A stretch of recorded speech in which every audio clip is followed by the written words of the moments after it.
Gothic architecture is probably one of the most recognizable styles of architecture ever created. Even if you don't know the name, you've probably seen it around. Massive cathedrals, stained glass windows, pointed arches, towers, spires. You get the gist. You've seen it everywhere. So, let's learn about Gothic architecture. During the Renaissance, many architects and writers became fascinated with ancient Greece and Rome. One of them, Giorgio Vasari, described what we now call Gothic architecture as barbarous German style. He associated it with the Goths, whom he believed had helped destroy the classical world after the fall of Rome. Now, Gothic architecture didn't appear out of nowhere. As I said earlier, it evolved from Romanesque architecture, which was a dominant style before it. Romanesque churches tended to have thick walls, relatively small windows, rounded arches, and heavy stone construction. If you want a relatively good example of this, I'd suggest going to this video by Annie Austin. Now, Gothic architects inherited many of the ideas from the Romanesque period, but they were trying to solve a few different problems. They wanted buildings that were taller, they wanted larger windows, and they wanted to have more light inside their churches. Many church leaders believed that light had spiritual significance. Abbot Sugar, who oversaw the rebuilding of the parts of the Abbey Saint Denis near Paris, wrote about filling the church with what he described as a wonderful and uninterrupted light. St. Denis is one of the most important buildings in the history of Gothic architecture. Between 1140 and 1144, parts of the church were rebuilt using a combination of architectural features that would become the defining characteristics of the Gothic style. Historians often point to St. Denis as the place where these ideas first came together into a coherent architectural identity. The most recognizable feature of Gothic architecture is the pointed arch. If you've ever looked at a Gothic cathedral and thought, yeah, that looks Gothic, there's a good chance you subconsciously were looking at the pointed arches. They appear in doorways, windows, vaults, arcades, and decorative elements throughout Gothic buildings.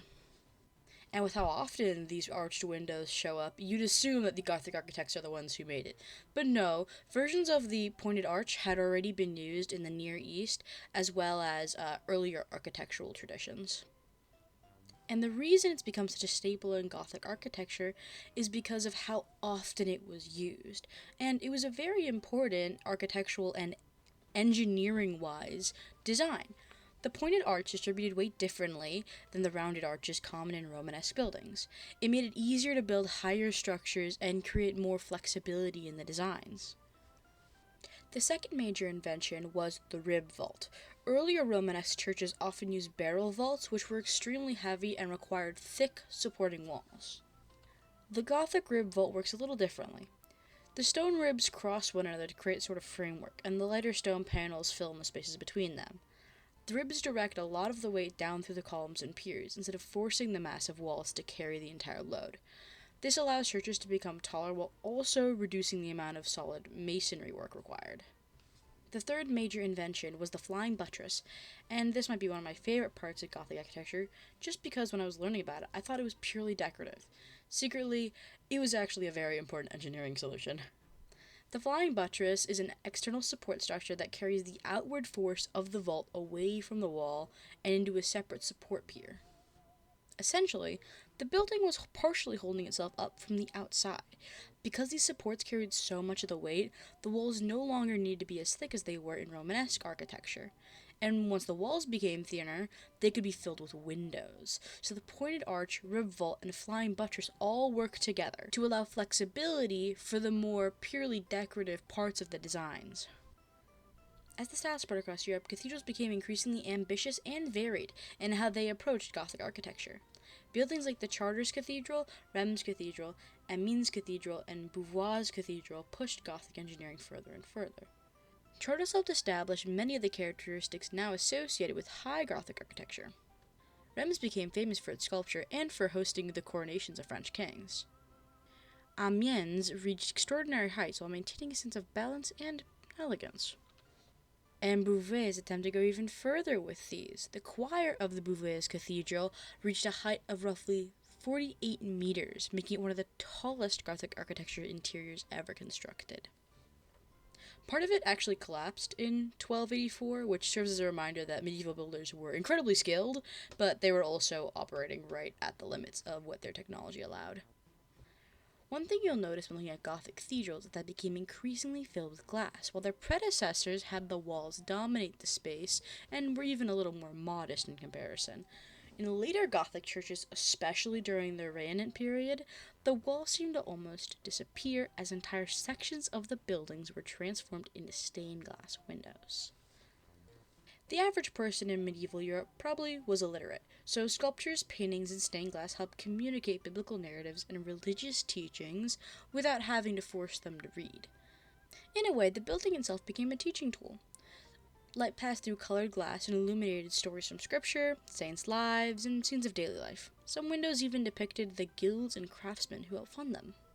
Like stained glass, sculpture played a similar role. The facades of Gothic cathedrals are covered with figures, biblical scenes, and symbolic imagery.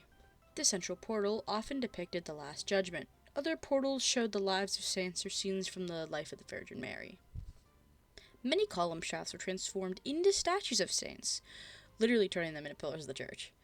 What's particularly interesting is that the medieval church authorities often controlled the subject matter. According to church tradition, the composition of religious imagery wasn't to be invented freely by the artists. The theological message came from the church's teachings, while the artist was responsible for the execution of said story.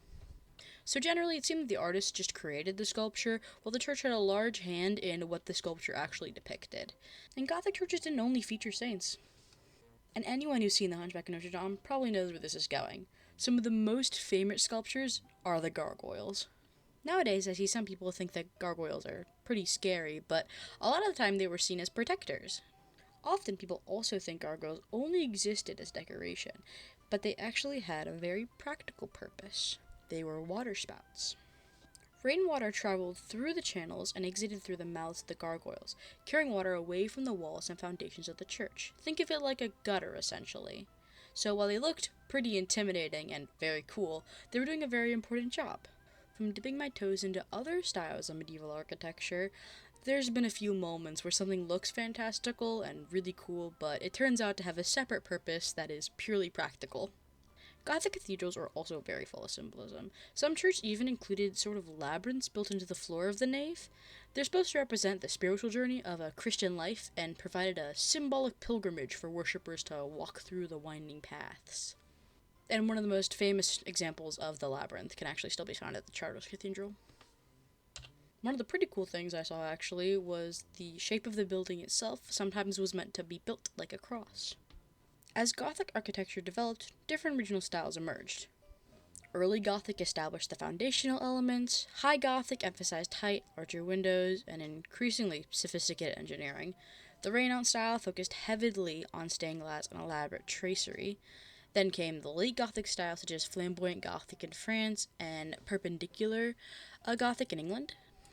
Flamboyant Gothic earned its name from the window tracery that could resemble flames, and the stonework became increasingly elaborate, almost lace-like in appearance.